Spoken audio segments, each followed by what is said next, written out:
Hey guys, welcome to my channel. Today I'm gonna be reading you a story called Whispers from Wingby, so let's get into it. Marrow Creek Orphanage was a big, looming structure that loomed over everyone who entered its gates. It had been built in 1923 and was nearing the end of its life. The paint was chipping off the side of the building, and the roof had caved in a long time ago, leaving a gaping hole in the center of the top floor. Behind the main house stood an old burnt wing that had been sealed off since 1962. No one was allowed in or out of Wing B, but rumors swirled around the children that whispered of the horrors that happened within its boarded-up walls. I was spending my summer volunteering at the orphanage, and I was determined to uncover the truth about Wing. One evening while I was playing with the kids, I asked them why they never went over to that part of the building. A hush fell over the group and they all turned to stare at me with wide, fearful eyes. I could see the terror etched on their small faces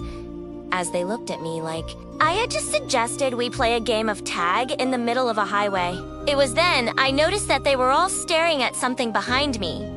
Slowly, I turned around and my blood ran cold. In the fading light, I could just barely make out the shape of Wingby. It almost looked like a dark, distorted face staring back at me, mocking my curiosity. I tried to shake off the uneasy feeling that had settled in my stomach, and decided to change the subject. But the image of the children's terrified faces was burned into my mind. As the sun began to set, I told the children it was time for dinner. They all ran off to the dining room, but not before glancing nervously over their shoulders at the darkened hallway leading to Wing B. After the last of the children had left, I stayed behind to finish up my inventory of the donations we had received that day. As I worked, I could hear the other staff members leaving for the night. Soon, I was the only person left in the main house. Suddenly, I heard a sound that sent chills down my spine. It was a soft, eerie laughter coming from the direction of Wing. I froze, my heart pounding in my chest. Was I imagining things, or was there really someone over there? I wanted to call out for help, but my throat was hoarse with fear. All I could do was sit there and listen as the laughter grew louder and more menacing. Then I heard footsteps, heavy footsteps. Someone or something was walking towards me. Panic surged through me as I realized that whatever was out there was coming for me. I don't remember how long I sat there frozen in fear, but eventually the sound stopped and everything went silent. When I finally mustered up the courage to call out, my voice sounded thin and reedy in the vast emptiness of the building. Hello? Is anyone out there? My voice echoed through the halls, but there was no reply. Mustering all my strength, I got up and slowly walked towards the gate that led to Wingby. The closer I got, the more uneasy I felt. The gate creaked open and I stepped through, my eyes adjusting to the gloom. The floors were covered in ash and the wallpaper was peeling away from the walls like scabs. The hallway stretched before me, dark and forbidding. At the end of the hall, I saw a little girl who was facing the wall. She was humming a tuneless song and didn't seem to notice me standing there watching her. Cautiously, I approached the girl and stopped a few feet away. She was wearing a dress that looked like it had been burned at one time, and her long hair was matted and dirty. I could see the faint outline of a melted doll in her hands. It was then that I realized the girl wasn't looking at me at all. She was staring at the wall with vacant eyes. I took a step closer, and the girl suddenly whirled around. My breath caught in my throat. Her face was scorched and burned, and one of her eyes was missing, leaving only a black, empty socket where the other eye should have been. A thin trickle of blood ran down her forehead, and her lips were pulled back in a silent scream. She stared at me and whispered, "You shouldn't be here." Her voice was raspy and hollow, like the wind whistling through a broken window.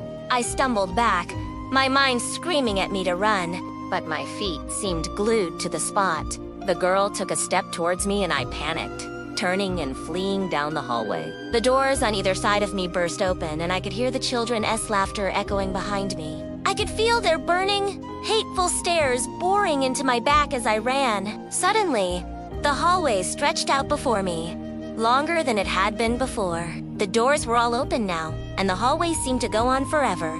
I didn't dare look back, but I could hear the sound of footsteps getting closer behind me. Then I tripped over something and fell to the ground, dazed.